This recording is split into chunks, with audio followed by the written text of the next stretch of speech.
por ahí algunos ejercicios pendientes con respecto a S6Z o CS6Z, que ya les compartí todos los ejercicios, si es que lo notaron, los que hemos venido realizando. Ya tienen ahí los tres ejercicios que hemos realizado hasta ahora en el grupo de Classroom, ¿no? Para los que no se conectaron entonces el día viernes, la segunda parte del ejercicio de C, S y Z lo van a encontrar ahí y que es lo que vamos a terminar ahorita de revisar primero. Pero bueno, ¿por qué les comento esto? Porque como habíamos dicho, pues los viernes regularmente, tampoco voy a decir que absolutamente todos los viernes va a ser repaso. Intentaremos que en general o varios de ellos sean como repaso, pero también de pronto sí tenemos que ir avanzando un poquito con algunos temas, como lo hicimos este viernes, porque eran más cuestiones de ejercicios o prácticas, ¿no? Entonces no pasaba mucho ahí, no estábamos planteando información teórica. Pero de aquí en adelante, que prácticamente estamos entrando ya a la mitad del temario, ¿no? Estaríamos entrando a la mitad del temario por ahí de la siguiente semana. Les propongo que empecemos a tomarlos. No digo que todos los lunes, a lo mejor cada 15 días, más o menos, eh, pero la propuesta es que empecemos a revisar algunos textos, empecemos a trabajar un poquito con respecto a actividades de comprensión y hoy vamos a iniciar con una de esas actividades, ¿no? No es como que necesariamente yo les vaya a aplicar un cuestionario con base en un texto. Más bien, lo que pretendo es que vayamos desarrollando estrategias de lectura o vayamos identificando formas de lectura para algunos tipos de textos. Sobre todo nos vamos a enfocar un poquito más a textos narrativos y a textos poéticos, ¿vale? Entonces, hoy me gustaría que revisáramos un texto poético de Sor Juana. Vamos a leerlo, vamos a retomar algunos conceptos que ya hemos visto de las cuestiones poéticas o de las cuestiones literarias durante los seminarios, porque esa es una fortuna. Eh, Como ya hemos visto información teórica durante los seminarios de la parte de comprensión, pues entonces ya tenemos en realidad algunas herramientas para poder estar haciendo estos ejercicios en las clases. Antes no lo hacíamos porque no habíamos revisado en realidad ni en clases, evidentemente, ni en línea, ni presenciales, ni en seminarios, habíamos podido revisar conceptos o, como estos decíamos, sugerencias para identificar temáticas, para identificar ideas principales o ideas secundarias, o el tipo de mensaje, si es implícito, si es explícito, o los elementos de los textos narrativos o los elementos de los textos poéticos, etcétera. No habíamos revisado nada de eso y como no teníamos entonces estos elementos o estas herramientas, les reitero, por eso no hacíamos ejercicios al respecto. Ya que las tenemos, y que estamos entrando por ahí a la mitad del tiempo, ¿no? O sea, temporalmente hablando, estamos ya también cercanos a empezar la segunda parte del curso. Temporalmente hablando, no significa que ya vayamos a empezar la segunda vuelta, sino temporalmente hablando, pues estamos entrando a la segunda mitad del curso, ¿no? Entonces, yo creo que será tiempo o momento de que podamos empezar a desarrollar algunas dinámicas sobre esto. Les reitero, no va a ser todos los lunes, por ahora lo vamos a hacer cada 15 días. Ya cuando estemos entrando a la última etapa del curso, digamos, los 3 últimos meses o la última cuarta parte del curso temporalmente hablando, vamos a estar haciendo ejercicios de comprensión o análisis, más que ejercicios de comprensión, análisis de textos cada lunes, ¿no? Ahí sí lo vamos a ir volviendo más constante, porque para ese punto, pues espero que ya hayamos terminado evidentemente toda la primera vuelta y que estemos avanzando de manera adecuada, bien, con respecto a la segunda vuelta que tenemos planeada en estas clases en línea, ¿no? Específicamente. Recuerden también, porque luego siempre me están preguntando, ¿cuándo terminamos la primera vuelta? Pues primero, depende de ustedes, ¿no? Estas cuestiones de que de pronto tienen exámenes los viernes y no se conectan todos y no podemos avanzar teóricamente tanto porque los viernes no se pueden conectar y tal, pues evidentemente van generando algunos retrasos, ¿no? Por ejemplo. Segundo, si no están estudiando los temas, si no están haciendo los ejercicios que podamos realizar y estamos haciendo preguntas de forma constante y repetitiva sobre cosas que ya deberíamos saber, pues evidentemente también ahí sumamos otro poquito más de tiempo, ¿no? Entonces depende primero de ustedes, ¿no? De otros factores como las cuestiones de ir a hacer exámenes y demás. Em, y ya recuerden que la segunda vuelta del temario, pues siempre es más rápida, ¿no? La primera vuelta es un poquito más lenta porque estamos planteando apenas por primera vez toda la información teórica, estamos yendo pues tratando de dejar lo más claro posible en la primera vuelta o en la primera revisión para que en la siguiente ocasión no tengamos, porque no va a ser así, ¿no? No va a ser tan detallada, no va a ser tan detenida como esta primera revisión. Por eso siempre también estamos con esta constante o recurrente idea de pregunten lo que necesiten resolver, porque para las siguientes vueltas, y así es en realidad en prácticamente todas sus materias, pues ya no lo van a ver con tanto detenimiento, ¿no? O sea, ya no se van a poner ahí a detallar y especificar de forma tan concreta qué es el sustantivo y qué es el verbo y qué es todas estas cuestiones básicas que hemos venido comentando, ¿no? Eh, yo tengo planeadas solo 2 vueltas, ¿no? Pero ustedes tienen más revisiones durante el curso. Recuerden que sus revisiones son también en las clases presenciales, sus revisiones son en los seminarios, o sea, me refiero a la revisión de los temas, ¿no? Sus revisiones son en los cursos intensivos y ya habíamos platicado de eso. Si cuentan todos estos otros elementos o recursos que se les proporcionan en el instituto, en realidad tienen más de 2 vueltas al temario, ¿no? Tienen 2 vueltas en las clases en línea que vamos a realizar, que ya les había comentado eso, que van a ser 2 vueltas específicamente. Si de pronto avanzáramos por alguna razón muy rápido y todo bien durante la segunda vuelta, nos podría dar tiempo probablemente de una tercera, pero lo habitual es que sean 2, ¿no? En clases. Una, por lo menos, que van a dar en las clases presenciales, mínimo, ¿no? Una, entonces ahí llevan 3. Son 4 sesiones de seminarios diferentes. Ahí llevamos entonces 7. Son 2 cursos intensivos, llevamos 9, ¿no? Entonces, si lo notan, no son solo 2 o no son solo 3 revisiones de los temas, ¿vale? A lo largo de todo el curso tienen mínimo seguras, digamos, 9 revisiones o 9 vueltas al temario, ¿no? De forma concreta. Algunas materias un poquito más, matemáticas es un poco más concreto, por ejemplo. Entonces a lo mejor ahí pueden revisar en más ocasiones sumando todos estos elementos que les estoy comentando y algunas otras como español o como premedicina, que son temas más extensos, más teóricos y que llevan más tiempo, pues se reduce evidentemente la cantidad de revisiones o de vueltas, ¿no? Pero les reitero, las que tenemos planeadas o tenemos planeadas aquí como mínimo son 2.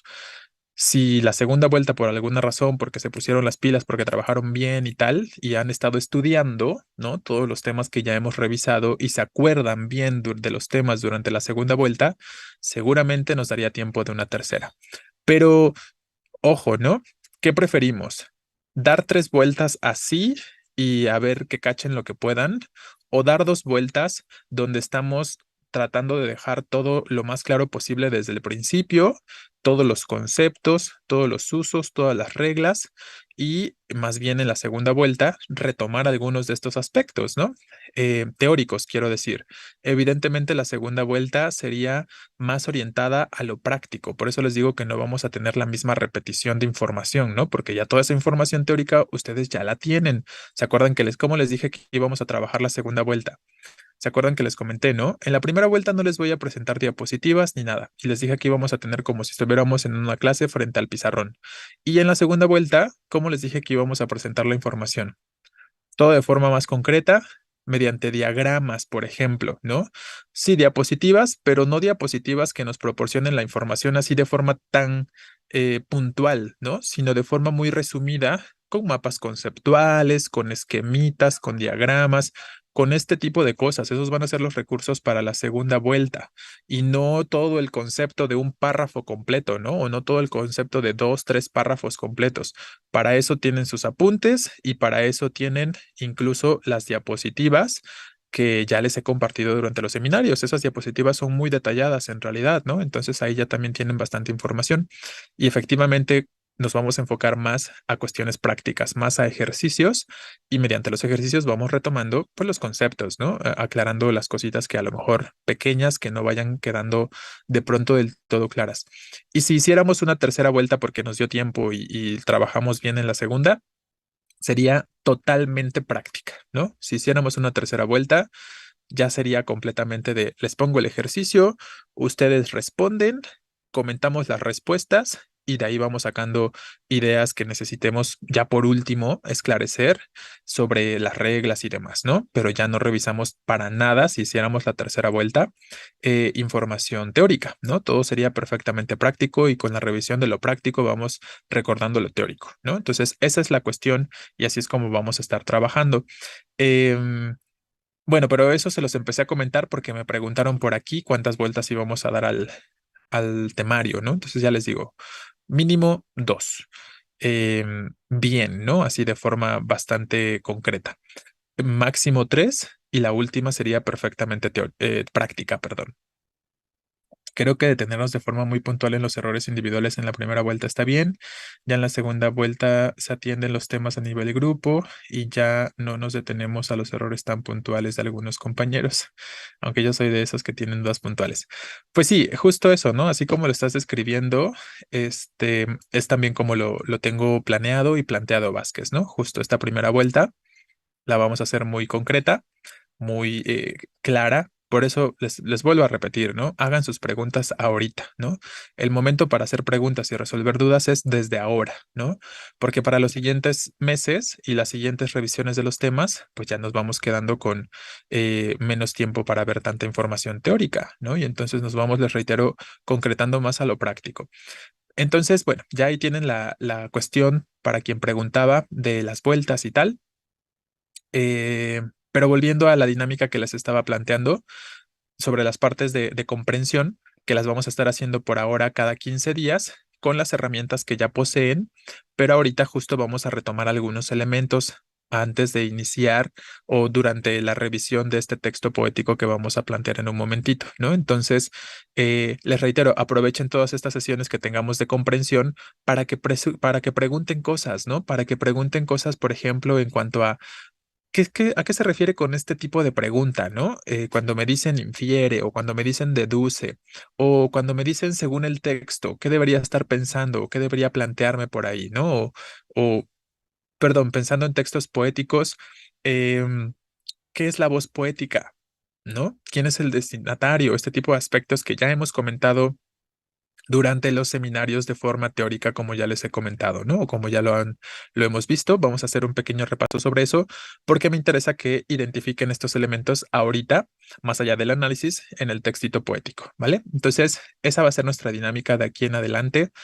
Les reitero, aprovechando que ya revisamos toda la información teórica durante los seminarios, ¿va? ¿Tenemos alguna pregunta, algún comentario, alguna sugerencia? ¿No? Se vale hacer sugerencias. Obviamente las sugerencias se sopesan, ¿no? O sea, se consideran, pero no significa que porque sugerí algo va a suceder de esa forma, ¿no? Pero está bien que hagan alguna sugerencia o que planteen alguna idea que les gustaría implementar, pero pues tenemos que pensar en grupo primero, ¿no? Entonces, si es funcional para todos o para la mayoría, podemos retomar algunas sugerencias que quisieran plantear o algo parecido. Y si no, pues ahí pues finalmente estamos trabajando a manera de grupo, en forma de grupo. Entonces, eso es lo que nos interesa primero resolver, ¿no? En un principio, no son clases particulares. Entonces, adelante, ¿no? Si tienen algún tipo de pregunta, comentario o sugerencia, lo pueden ir realizando. En lo que lo plantean, si es que lo hay, les voy compartiendo la pantalla. ¿Nos puede decir qué día nos toca su seminario esta semana? Esta semana nos toca hasta el viernes. Hasta el viernes nos toca nuevamente seminario. Nada más un día esta semana, ¿vale? Les digo, les voy compartiendo ahorita la pantalla y terminamos de revisar el ejercicio de C, S y Z. Eso es lo que vamos a terminar ahorita. Nos faltó la segunda parte. Ah,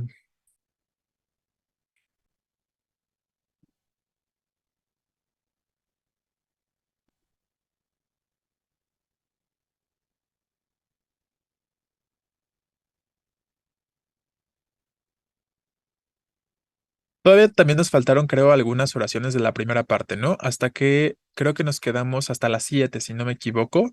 Estábamos hablando ahí de que suela tiene que ver con suelo y que por eso se debería escribir con S, me acuerdo. Y dijimos que plazuela, en cambio, la terminación en suela de algunos sustantivos que le dan o le otorgan cierto sentido peyorativo o despectivo, se escribe también con Z, ¿no? Como decíamos, plazuela, portezuela, hombrezuelo, ¿no? Este tipo de cuestiones cuando nos están planteando este sentido peyorativo o despectivo con esa terminación en suela escrita con Z. ¿Qué pasa con la número 8? Una sucesión de hechos desafortunados lo orillaron a abandonar el pueblo. ¿Estamos bien con este enunciado o estamos mal?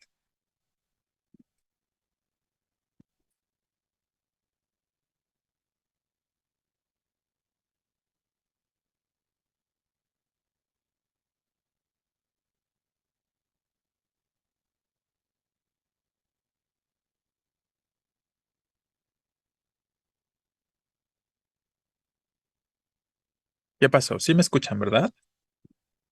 Ay, ay, ay. Ok, entonces, ¿es correcto o incorrecto este enunciado? Una sucesión de hechos desafortunados lo orillaron a abandonar el pueblo. ¿Qué palabra nos interesa ahí particularmente? Sucesión, de suceso, ¿no? Entonces, ¿cómo escribimos suceso? SC, ¿no? Específicamente, SC, eh, justo, ¿vale?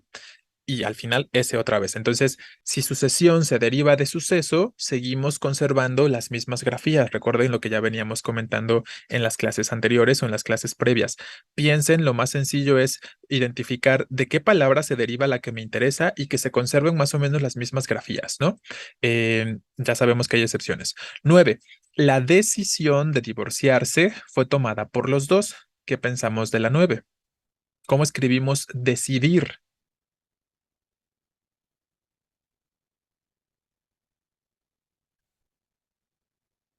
Decidir lo escribimos con S o con C. Con C, ¿no? Efectivamente está al revés y eso es un error muy común. Es un error muy común esta cuestión de cuando tenemos combinaciones en una palabra con S y C específicamente que suelen voltear los elementos, suelen escribirlos de esta forma, por ejemplo, ¿no? Entonces, si escribimos decidir con C, entonces decisión tomadas no debe ir en singular. Sí, pero bueno, esa es una cuestión ahí, error de dedo, ¿no? Específicamente. Estamos sobre todo enfocados a la cuestión de decisión en este contexto de manera específica, ¿no? Entonces, de todos modos, evidentemente está mal por la cuestión de decisión y pues ahí el error de dedo que se me fue donde dice fue tomadas, evidentemente tendría que decir fue tomada, ¿no? Ese es un hecho. Entonces, vamos a ir planteándolo por acá. Recuerden entonces, si decidir lo escribo con C, decisión también se va a escribir con C. Y la terminación en ción tiene ahí una particularidad. La terminación en ción específicamente puede escribirse con S o puede escribirse con C. Y existe una reglita bien específica para determinarnos, digo, habrá sus excepciones, obviamente, ¿no? Pero sí existe una regla que nos indica cuándo voy a escribir sion, la terminación sion con S y cuándo la voy a escribir con C, ¿no? ¿La leyeron? ¿La llegaron a encontrar por ahí? Sobre todo viene en la partecita de el manual de estilo, creo que se llamaba, ¿no? De la Real Academia Española de la Lengua. Pero bueno, entonces esa es la cuestión. Y obviamente acá tomadas, pues ya sabemos que está de más esa S. Y la 10, es importante buscar una sanación mental y espiritual cuando nos enfrentamos a situaciones complejas. ¿Estamos bien o estamos mal?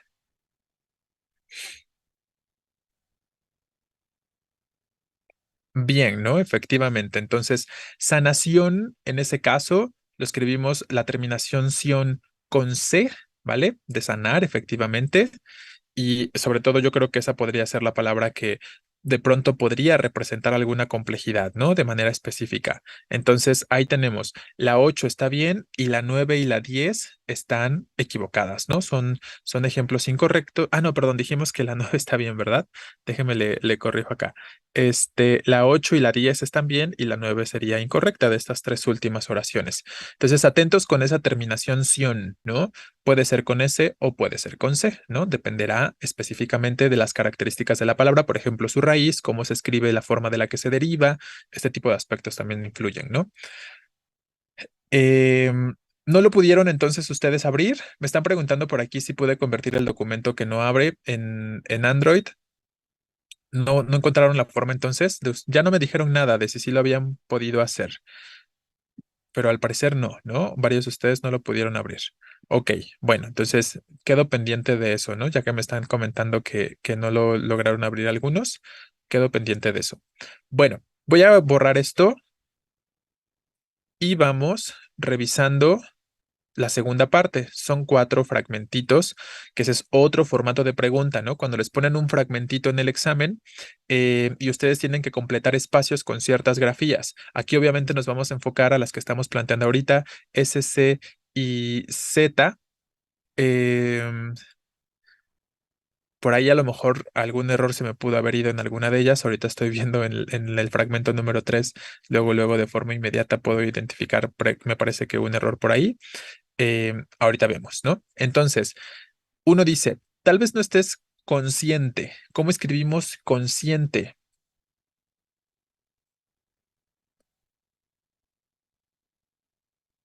¿Con C, con SC o con S, ¿no?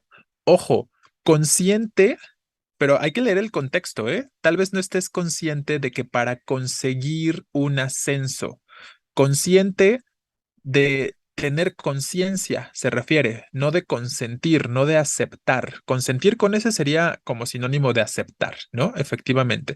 Pero en ese contexto no estamos hablando de consentir, estamos hablando de consciente como conciencia, como de razón, ¿no? Específicamente. Entonces, justo acá tendríamos que escribir ese C. Consciente lo vamos a escribir con esta combinación consonántica de SC. De que para conseguir un ascenso, ¿cómo escribimos ascenso?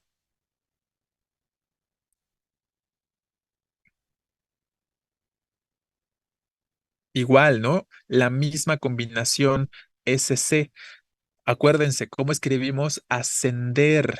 Ascender, SC. Entonces, todas las palabras derivadas de ascender, ascenso, ascensión, ¿no? Em, Ascensor, por ejemplo, todas estas se terminan derivando, perdón, de ascender y conservan esta doble grafía SC específicamente. Ascendiente también, correcto. Entonces, piensen en las derivadas, piensen en las palabras derivadas, en las palabras originales y será más sencillo. Necesitas el ascenso del director. ¿A qué se refiere aquí por el ascenso? Por el consentimiento, ¿no? Igual descender, efectivamente, descender también lo escribiríamos con ese set, todos los elementos opuestos, descenso, descender, etcétera. Entonces, si estamos diciendo que aquí el ascenso del director se refiere al consentimiento del director, ¿cómo lo escribimos?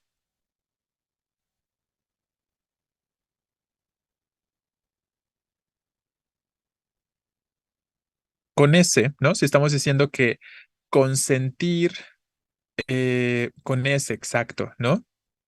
Tiene que ver con esta palabrita, entonces el ascenso, el consentimiento conserva estas características, ¿no? De como asentir, efectivamente. Por eso les estaba haciendo el movimiento con la cabeza, ¿no? Como de sí, de asentir, de consentir, de aceptar, de decir que sí, ¿vale? Entonces, por lo tanto, ten cuidado con lo que hagas, pues si te sorprende haciendo algo indebido, aquí haciendo de hacer, ¿no? Evidentemente. Entonces lo escribiremos con C. Perderás tu oportunidad. A mí me sucedió hace un año casi haciendo al puesto de supervisor. Haciendo ahí tiene que ver con qué? Con ascenso, ¿no? Entonces, SC, ¿vale? Bien, casi haciendo al puesto de supervisor, pero el director se estuvo haciendo de cualquier pretexto, se estuvo agarrando de cualquier pretexto de asir, ¿no? Entonces, este haciendo tiene que ver con asir. Bueno, ya al escribirlo, obviamente, ustedes van a saber ¿Cuál es la grafía que deberíamos utilizar? ¿No? S, evidentemente, se estuvo haciendo, o sea, se estuvo agarrando de cualquier pretexto. Entonces, este haciendo se deriva de asir. Y finalmente me lo negó, argumentando que, porque si fuera de hacer, llevaría H y C. Exacto, ¿no? Efectivamente. Argumentando que él no consiente, o sea, él no acepta que alguien que no es perfecto ocupe un puesto importante en su empresa. Con ese, ¿no? De consentir, efectivamente. No consiente, no acepta. Recuerden que consentir es sinónimo de aceptar, ¿vale? Entonces, ojos, perdón, ojo, les reitero, se trata de esta cuestión de plantear de qué palabra se está derivando, de qué palabra se está originando, y es mucho más sencillo que podamos identificar o ver el uso de grafías ahí. ¿Queda duda con alguna de las que estamos aquí planteando en principio? ¿Queda claro entonces qué significa asir, qué significa consentir, ¿no? Con ese, y qué significa asentir con ese? Las tres con ese, ¿no? Asir, agarrar. Consentir, aceptar. Asir, decir que sí, ¿no? Asentir, perdón, quise decir. Decir que sí de manera concreta, ¿vale? Entonces son estas tres palabritas las que podrían generar un poquito de confusión. Ascender con ese C, ¿no? Y consciente con ese C. Ojo, que hay dos formas en las que se escribe conciencia. Conciencia se puede escribir solo con C o puede escribirse con ese C. Son palabras por ahí homófonas. Pero bueno, esa es otra palabrita u otro par de palabras que después los vamos a poner en otro ejercicio o lo pueden ustedes también investigar por su cuenta, ¿no? Segundo fragmentito. Si de verdad quieres aprender a cazar, haz todo lo que te digo. Estamos hablando de cazar como ir de cacería, ¿no? Con escopeta, a lo mejor, a un animal. Entonces, evidentemente será en este contexto Z. Haz de hacer, ¿con S o con Z? Con Z, ¿no? Recuerden, cuando escriban haz con S de haber, siempre va a venir un verbo en pasado participio después. Has casado, por ejemplo, ahí lo escribiríamos con S. Entonces, cuando es has de haber, se escribe con S y siempre va a venir un verbo en pasado participio. La mayoría de las ocasiones. Tampoco voy a decir que exactamente siempre. Es un auxiliar, efectivamente, González. Por eso les decía que siempre va a venir un verbo en pasado participio después. Efectivamente, es un auxiliar. Con resortera, exacto, ¿no? Cazar con resortera. Deberías salir de tu casa antes del amanecer, pero no dejes nada al azar, como escribimos ahí azar. Con Z, ¿no? O sea, como al destino, porque recuerden que también tenemos azar con S, que tiene que ver con calentar, con quemar, con brasas, con calor, con cocinar, exacto. Durante varios días deberás vigilar la zona con sumo cuidado, como escribimos aquí sumo, con S, ¿no? Sumo con S, con extremo cuidado, es a lo que se refiere aquí, ¿no? Y efectivamente sumo con Z es como jugo, ¿no? Efectivamente, muy bien. Para que no para que conozcas, perdón, todos los movimientos del animal. Efectivamente, nos falta aquí una Z. Es una regla que ya estábamos comentando la ocasión anterior, ¿se acuerdan? Decíamos los verbos terminados en ser o sir. A la vez pasada solo decíamos de los verbos terminados en sir, pero también muchos de los verbos terminados en ser, ¿no? Como conocer al momento de conjugarse en presente en primera persona, o en este caso en segunda persona, tú conozcas, yo conozco, ¿no? Los escribimos con esta combinación ZC. Este estaba fácil. El tercer fragmentito. La propia novedad de este trabajo impone limitaciones. ¿Cómo escribimos aquí limitaciones? Con C, ¿no? Aquí está sencillo. Yo creo que no hay ningún problema. En la reconstrucción, exacto, con doble C, ¿no? Ahí tenemos la doble consonante C, reconstrucción. Que suena parecido a una X, ¿no? Reconstrucción. Pero recuerden también que mencionamos que existe por ahí alguna regla. Obviamente hay excepciones a la regla, pero de forma básica la regla nos dice que si una palabra lleva los sonidos consonánticos CT, derivará en alguna otra palabra que se escriba con doble C. Aquí no es necesariamente el caso, es una excepción a esas cuestiones, pero bueno, finalmente se sigue escribiendo con doble C. De lo que entonces sucedió. ¿Cómo escribimos entonces y sucedió? Los dos con C, ¿no? Efectivamente. Entonces con C y suceder, lo escribimos con C, pues sucedió también. Solo se ha em, excavado. Les digo, ahí era el error que había notado específicamente. Entonces, más bien, lo que tenía que dejar era la X y poner el espacio para la C, ¿no? Esa era la cuestión acá. Entonces, lo corregimos rápidamente, pero tendría que ser evidentemente de esta forma, ¿no? Excavado. Finalmente, estamos señalando justo, ¿no? Efectivamente, el espacio tendría que ir después de la X, así era como tenía que haberlo puesto. Un pequeño número de emplazamientos. ¿Cómo escribimos emplazamientos? Con Z, ¿no? Emplazar, plaza, ¿no? Nada más pensar en la palabra plaza se escribe con Z, pues sus derivadas también. Eh, por otra parte, pocos han proporcionado abundancia de datos esclarecedores. Esas tres las escribimos con C, ¿no? Proporcionado, abundancia y esclarecedores, ¿vale? Para que vayamos ahí abordando varias simultáneamente. Que yo creo que estas son palabras sencillas, ¿no? No creo que representen mayor dificultad y que tengamos que pensar de forma concreta en alguna regla para saber con certeza. Yo creo que estas no. Para una completa comprensión, ¿cómo escribimos comprensión? ¿Con S o con C? Con S, ¿no? Efectivamente, justo aquí la terminación sion con S. Muy bien, de la vida y las actividades culturales de los agrícolas. Y el último fragmentito. La llegada de los agricultores supuso el desplazamiento. Ya teníamos por ahí emplazamiento, entonces tenemos alguna idea, ¿no? El prefijo des específicamente va a ser con S y obviamente la Z en plaza, en desplazamiento. O la extinción gradual de las bandas de cazadores. ¿Cómo escribimos extinción? Con X. El primer sonido X, ese sonido de X es con X, ¿no? Efectivamente. Y luego la terminación sion en este caso es con C, no con S, ¿no? Entonces ahí está. Cazadores, obviamente si cazar lo escribimos con Z, pues cazadores también. Y recolectores. Hacer nada. Así como lo escribiste, nada, más bien a lo mejor te refieres a asir, que es la palabrita que tenemos de este lado, ¿no? No sé si te refieras más bien a asir, pero hacer con sin H y con S, al menos yo no conozco esa palabra, según yo no tiene significado, pero si la buscas en el diccionario y encuentras un significado, nos lo compartes, ¿no?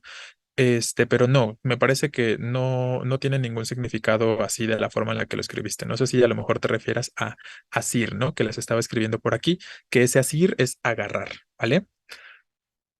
Em, ¿Con qué desaliento? ¿Cómo escribimos desaliento? Con S, ¿no? Lo que decíamos, el prefijo des específicamente se escribe con S. Debieron de contemplar aquellos sencillos hombres la transformación. SC, claro, porque sencillo lo escribimos con SC sin ningún problema. Transformación con S o con C. Con C, ¿no? Efectivamente, aquí la terminación sion va con C.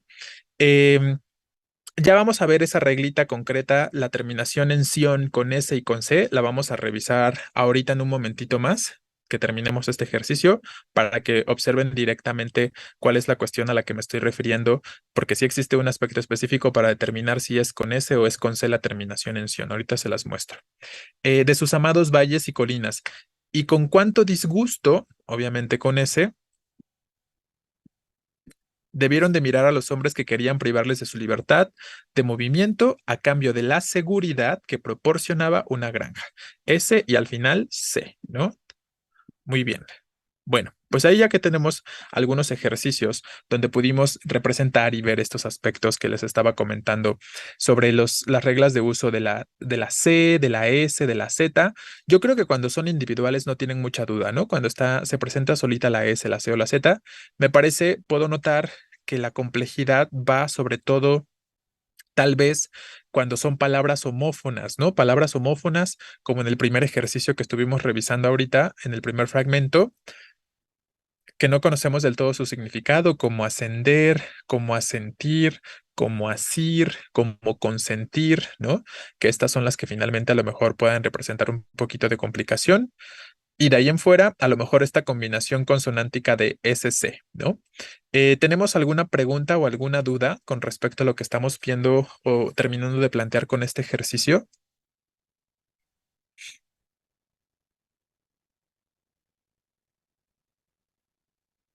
Voy a borrar ya todas las grafías que pusimos por acá. Los borro todos. Y pasamos al texto poético, ¿vale? ¿Les parece? Vamos a leerlo. Si no me equivoco, era un soneto. Ahorita lo vemos, porque no me acuerdo de la estructura exacta, pero según yo recuerdo que era un soneto. Voy a dejar de compartirles esto y les comparto más bien ahora. Sí, es un soneto. ¿Se acuerdan de cuál es la estructura del soneto?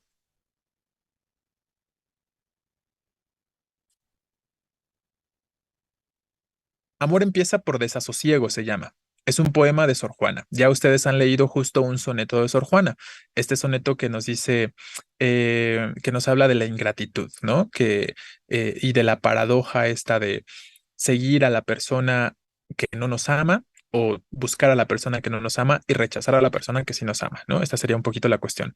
Ese era un soneto y este también es un soneto. Podemos observar las características específicas. ¿Qué hace a un soneto un soneto? Siempre vamos a tener la misma cantidad de versos, ¿no? En este caso, dos estrofas de 4 versos. La primera y la segunda tienen 4 versos específicamente y las dos últimas estrofas de 3 versos, ¿no? Entonces, siempre, siempre, siempre 14 versos divididos en dos cuartetos. Ajá. Dos cuartetos y dos tercetos, ¿no? Esa sería la cuestión. Y la rima también es lo que hace a un soneto. Siempre vamos a presentar, al menos hablando del soneto tradicional, el mismo orden de rima. Siempre va a ser A, B, B, A, B, B, A, C, D, C, D, C, D, ¿no? Que la rima, estas letras que les acabo de decir, no son otra cosa más que identificar la terminación, ¿no?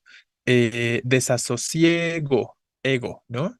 Rima con ruego. Entonces, cada vez que encontremos la rima ego, vamos a tener la rima A porque es la primera en aparecer. Por eso decimos, este es A. Se los voy a poner aquí al ladito. Y les reitero, normalmente siempre va a ser el orden de un soneto que sea tradicional. Obviamente hay sonetos modernistas y pueden tener estructuras de rimas un poquito diferentes o estructuras de versos un poquito diferentes, porque también la otra característica de los sonetos es que siempre van a presentar versos en decasílabos. ¿A qué nos referimos con versos en decasílabos? ¿Con cuántas sílabas son si se llaman en decasílabos? En de. Decasílabos, 10. En decasílabo, uno más, ¿no? 11, efectivamente, ¿vale? Entonces, ¿dónde vemos la rima ego? Acá, en el primer verso de la primera estrofa, en el último verso de la segunda estrofa, ¿cuándo nos dará las reglas del soneto? Pues no son reglas, es simplemente una estructura y se las estoy dando en este momento, ¿no? Aprovecha en este momento y verlas copiando. ¿Dónde más tenemos esta terminación en ego? En la segunda estrofa, primer verso, y en el último verso también de la segunda estrofa. Lo malo aquí es que no tenemos como el mismo espacio y el mismo tamaño de letra. Entonces, como que de repente se nos va a mover un poquito. Pero bueno, espero que se entienda más o menos a lo que estamos refiriendo. Y hasta ahí, ¿no? Hasta ahí llegamos con la rima A. ¿Cuál sería la rima B? ¿Cómo termina la siguiente palabra del segundo verso? Elos, ¿no? Efectivamente, elos sería nuestra rima B, la que ya es una diferente. Entonces tenemos así, lo que les decía, primera estrofa A, B, B, A, ¿vale? Segunda estrofa A, se repite el mismo orden, B, B, A, ¿vale? Y de este otro lado les voy a poner, para que no se junten tanto, las rimas de los versos, las estrofas, perdón, 3 y 4. ¿Qué rima tenemos en el primer verso de la tercera estrofa? Este, ¿no? Es una rima diferente, no corresponde ni con la A, porque decíamos que era ego, y no corresponde con la E, que era elos. Entonces la rima este ya es una rima C, porque es una diferente. La rima en desvío, ese io, también es una diferente que no nos había salido hasta ahora. Entonces era rima de. Y la rima quiso, específicamente, bueno, tiene su particularidad, ¿no? ¿Qué pasa aquí? Se cumple la regla que estábamos comentando específicamente, que suele ser la tradicional, que les decía, A, B, B, A, B, B, A, C, D, C, D, C, D. No, no, tenemos una estructura de rima un poquito diferente y puede suceder sin ningún problema. Entonces, es una nueva. La rima ISO la vamos a representar con E en concreto, ¿vale?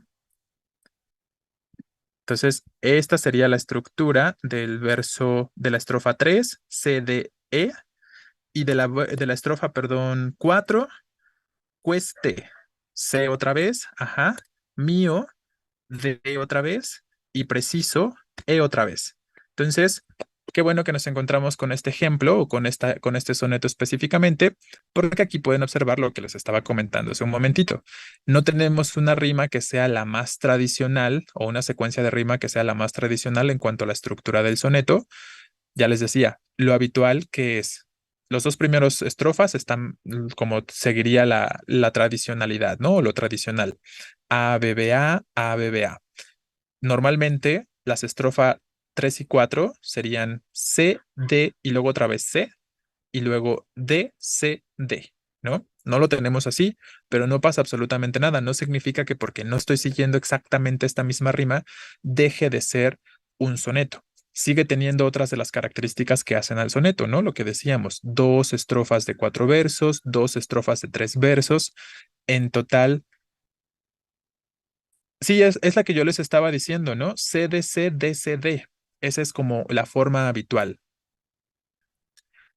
Chavarrieta, ¿no? Entonces, se las puedo poner aquí si quieren la forma que sería la rima tradicional del soneto.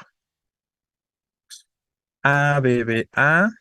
Déjenme estiro esto para que no tengamos acá A, B, B, A, C, D, C, D, C, D. Esa suele ser la rima tradicional del soneto. Si lo notan, cada letra está representando a un verso. El primer verso es rima A, el segundo verso es rima B, el tercero también, el cuarto A, en la primera estrofa. Segunda estrofa, primer verso A, segundo y tercero B, cuarto verso A. Tercera estrofa, primer verso C, igual que el tercero, y el segundo verso D. Cuarta estrofa, primer verso y tercer verso D y el de en medio C. Esa es la rima tradicional, ¿vale? Aquí tenemos una un poquito diferente, pero les reitero, sigue siendo un soneto de forma concreta, ¿vale? Entonces, esa sería la cuestión. Entonces, bueno, ahí tendríamos unos cuantos aspectos sobre ello, ¿vale? Recuerden que les estoy comentando Solache y para todos los demás que tengan de pronto esta duda, me están poniendo por acá que ya se preocupó porque no entró a los seminarios y que no sabe de esto, ¿no? Bueno, esto ni siquiera lo hemos planteado en los seminarios, son cosas que vamos a plantear en las clases aquí regulares porque es mucha información. Todo esto que les acabo de decir ahorita, pues me llevó 8 minutos, ¿no? Empezamos a revisar el poema 540. Entonces, imagínense si yo me pongo a revisar estos aspectos de forma detallada en el seminario. No son cosas que vamos a ver en el seminario, son cosas que estamos viendo ahorita. Cosas que vimos en el seminario me refiero a sugerencias en cuanto al análisis del texto poético. Me refiero a cómo identificar la idea principal, cómo identificar el tema. Me refiero a los elementos del texto poético, como la voz poética, como el objeto lírico, ¿no? Todos estos aspectos, estos que yo acabo de mencionar ahorita, esos sí los vimos durante el seminario, ¿no? Estos aspectos específicos de las características del soneto los estamos revisando ahorita y sirve que ustedes vayan aprendiendo algunas cosas mientras vamos haciendo análisis de textos poéticos. Entonces, no lo tomen a la ligera, ¿no? Vayan generando captura o registrando en su cabecita, en su libreta, donde sea necesario, la información que estamos compartiendo ahorita, ¿vale? Entonces, esto era nada más para que entendiéramos un poquito la estructura del soneto, ¿vale? Y si nos pusiéramos a hacer el conteo de las sílabas, pues seguramente vamos a notar que más o menos todas van a ser de 11 sílabas, todos los versos, aunque también puede haber una variación, ¿no? También podría haber de pronto una variación entre 12, ¿no? O 10, etcétera. Entonces, no nos vamos a poner ahorita a contar sílabas, eso nos llevaría mucho tiempo. Vamos a ir leyendo y tengo dos preguntas para ustedes. La primera es que identifiquen el objeto lírico en el poema. ¿Se acuerdan de qué es el objeto lírico? Eso sí lo vimos en el seminario. Podemos aquí poner también el concepto, ¿no? No, la voz poética o el yo poético Ese es el que habla, pero ¿quién es el objeto lírico? Como el remitente, ¿no? El destinatario, ¿vale? Justo, el destinatario, a quien va dirigido, a quien se le habla, efectivamente, eso es lo que llegamos a comentar. Entonces lo vamos a escribir por aquí abajito. Objeto lírico, destinatario de la voz poética.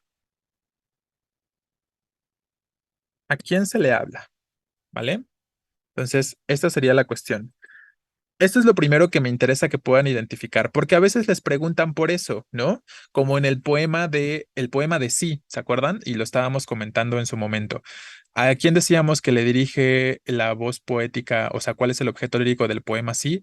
El hijo, ¿no? Cuando le dice hijo mío, ¿vale? Entonces ahí tenemos este aspecto. Entonces, un poquito vamos a practicar porque tenemos la posibilidad de hacerlo en este poema. Léanlo primero, dense por ahí un par de minutitos, vayan tratando de analizar, de entender, pero primero, de las primeras cosas que me interesa que identifiquen es justo el objeto lírico de este poema.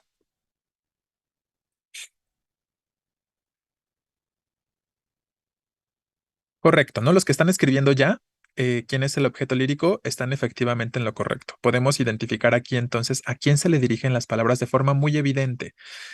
Entonces, empieza un poco así. Amor empieza por desasosiego, solicitud, ardores y desvelos. Crece con riesgos, lances y recelos, susténtase, de llantos y de ruego. Piensen en ustedes, ¿no? Por eso me está generando como un poco de risa la cuestión, ¿no? Piensen en cómo se enamoran ustedes, ¿no? Me refiero a ustedes adolescentes, específicamente. ¿Qué pasa cuando están conociendo a alguien recién, ¿no? Cuando recién están conociendo a alguien y están como en esta intención de ligue, digamos, ¿vale?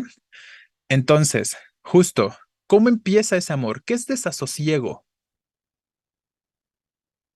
Recuerden, las palabras que no conozcamos las vamos buscando, ¿eh? Y vamos generando significados. El punto es que podamos saber qué dice exactamente. Ahorita podemos investigar y hay que hacerlo porque tenemos la posibilidad.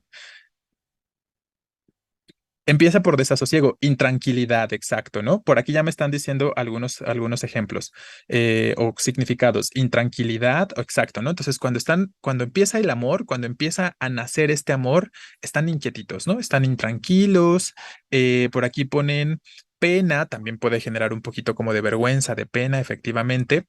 Solicitud, ¿qué es solicitud? O sea, petición, ¿no? Porque pues se pretende a la persona y entonces hay una intención de petición, de pedir a la otra persona estar juntos, de ardores. ¿Cuáles son los ardores? ¿Creen que sea el ardor de la piel así como de, ah, me arde? ¿O ardores pasionales? Pasionales, ¿no? Efectivamente. Entonces, ahí estamos hablando de estos aspectos. Ardores se refiere pues, a la cuestión hormonal, ¿no? A la cuestión pasional específicamente que puede representar el amor.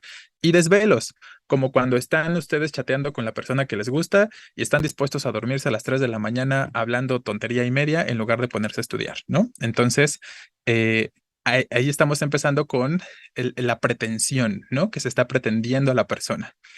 ¿Cómo inicia el amor? Crece, entonces así inicia. Luego, ¿cómo va creciendo? ¿Qué es lo que alimenta al amor específicamente? ¿Vale? Justo, efectivamente, Valdés. Entonces, los primeros dos versos nos hablan de cómo surge el amor, de cómo empieza, qué vamos a encontrar al principio del amor. Intranquilidad, petición, cuestiones pasionales, desvelos, porque estamos pensando en el amor constantemente. ¿Qué es lo que lo alimenta? ¿Qué lo hace crecer? El riesgo, los lances y recelos, ¿no? ¿Qué podemos entender con estos aspectos? El riesgo, pues la cuestión esta de finalmente que puede terminar en cualquier momento, que puede suceder o puede no darse, ¿no?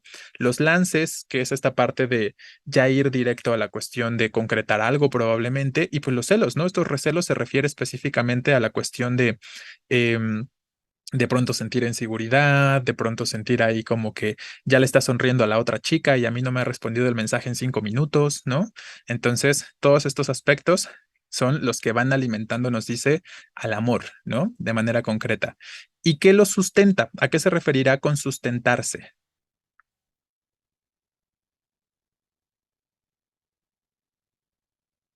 Exacto, ¿no? O sea, ¿qué le da bases al amor, nos está diciendo, qué le da sustento, qué le da origen, por decirlo de alguna forma, en lo que se está planteando acá, de llantos y de ruego, ¿no? Nos está diciendo. Entonces, el llorar, el estar insistiendo constantemente es lo que nos afirma, lo que nos da las bases de que el amor se ha concretado, por decirlo de alguna forma, ¿vale? Entonces, es a lo que se refiere en esta primera estrofa. En esta primera estrofa nos está diciendo entonces cómo inicia el amor, cómo va creciendo y cómo puedes tener la certeza o el sustento de que existe el amor o de que el amor se concretó, ¿no? Porque ya estás llorando por la persona, porque ya estás dispuesto a rogar para que no te deje, ¿no? O para que te responda o para lo que sea. Ahí ya es como señal inequívoca de que está la cuestión del amor, ¿no? Está sustentado, básicamente, ¿no? Entonces es un proceso, nos va describiendo el proceso de cómo se realiza, cómo se lleva a cabo el amor, pero también de cómo se apaga, ¿no? De cómo termina. Entonces, las dos primeras estrofas, lo vamos a ir concluyendo acá, mañana seguimos leyendo, las dos primeras estrofas están enfocados a eso, a hablarnos del desarrollo del amor, desde el inicio hasta el momento en el que finaliza, hasta el momento en el que ese amor o ese supuesto amor se termina y nos va diciendo entonces cuáles son esas cosas que lo alimentan, que lo hacen crecer y que lo hacen finalmente consumarse o desaparecer, ¿no? Nos va diciendo acá. Entonces, va entendiéndose la primera estrofa, va quedando un poquito claro.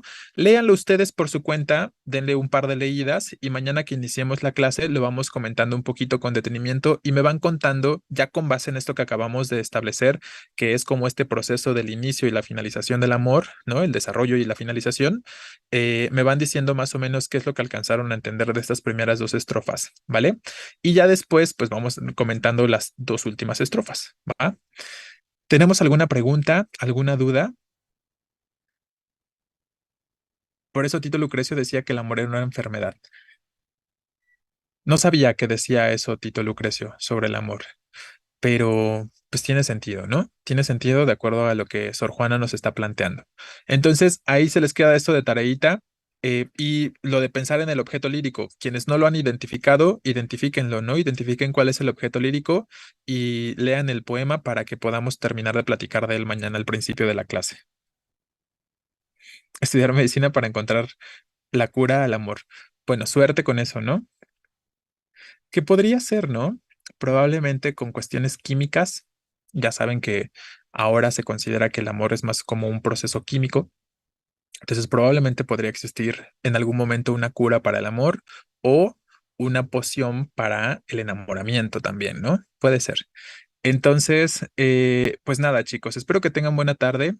Nos vemos mañana con su respectiva lectura y pues nada, que estén muy bien, se cuidan. Voy a quitar ya esto, ¿eh?